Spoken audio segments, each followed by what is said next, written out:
Je quitte les Cévennes pour la Corrèze et plus précisément le plateau des Mille Vaches. Je vais faire un détour par Bozoul et son canyon, situé dans l'Aveyron. Le canyon de Bozoul, dit trou de Bozoul, est un cirque naturel creusé par le Dourdou, qui est maintenant une modeste petite rivière. En forme de fer à cheval, il a un diamètre de 400 mètres pour 100 mètres de profondeur. Sa configuration géologique a fait de Bozoul une position de défense incomparable, seulement accessible par le sud, dès le IXe siècle.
Je quitte Bozoul et l'Aveyron pour la Corrèze.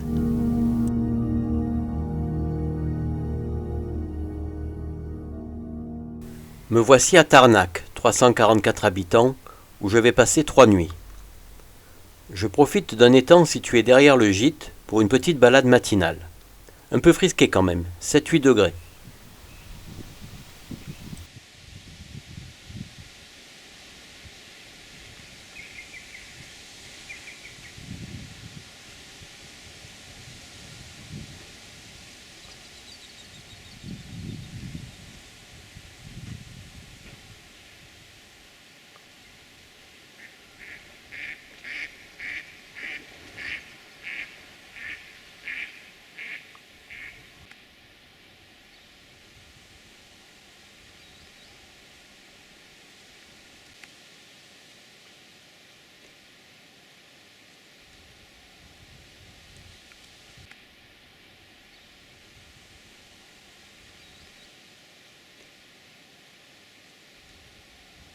Cette journée sera consacrée au plateau des 1000 vaches.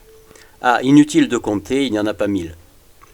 Situé dans le Limousin, son altitude est comprise entre 500 et 900 mètres. Il est parfois surnommé le château d'eau de la France, en raison de ses lacs, tourbières et des nombreux cours d'eau qui y prennent leur source, la Vézère, la Vienne, la Corrèze et la Creuse.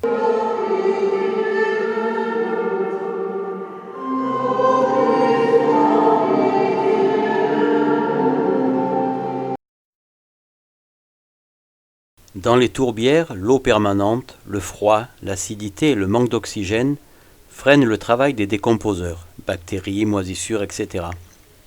Ainsi, tout ce qui meurt ici s'accumule, comme les sphègnes, des végétaux qui finalement poussent sur leurs propres dépouilles. Il faut un siècle pour obtenir 1 à 2 cm de tourbe.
Le lac de Vassivière, à cheval sur les départements de la Creuse et de la Haute-Vienne, est un lac artificiel de 9,7 km². Il tient son nom du village englouti lors de la montée des eaux dans les années 50.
Aujourd'hui, je ne vais pas hésiter à faire 2 heures de route pour visiter 2 sites que j'avais remarqués lors de différents reportages à la télé.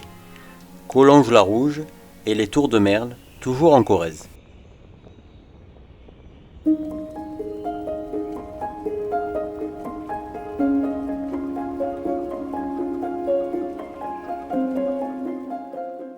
Ce village de 480 habitants est bâti en grès rouge, extrait d'un gisement situé à 800 mètres, sur un sol en calcaire blanc. Ce sont des moines qui fondent un prieuré en 782, puis autour de ces bâtiments, le bourg se constitue, protégé par des remparts percés de 4 portes, dont 2 subsistent.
Direction les Tours de Merle, 1 heure de route.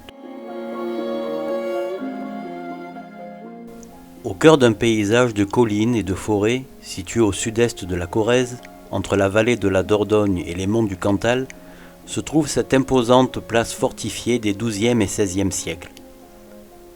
C'est dans les gorges de la rivière Maronne que des seigneurs locaux ont construit cet imposant castrum, composé de plusieurs tours et logis, surplombant un village médiéval. En 1350, le site abrite plus d'une centaine de personnes au sein d'un village composé d'une trentaine de chaumières. Chaque catégorie sociale est représentée: bûcherons, artisans, paysans, prêtres et hommes de loi. On distingue bien tous les étages avec ses cheminées et ses portes qui ne mènent à rien. Il ne faut pas oublier qu'à l'époque, les planchers étaient en bois, soutenus par des poutres encastrées dans les trous que l'on voit encore.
quitte ce site qui aura été sans doute le plus beau de mon voyage. 2 heures de route pour un retour au gîte, mais grâce au paysage, je ne vois pas le temps passer.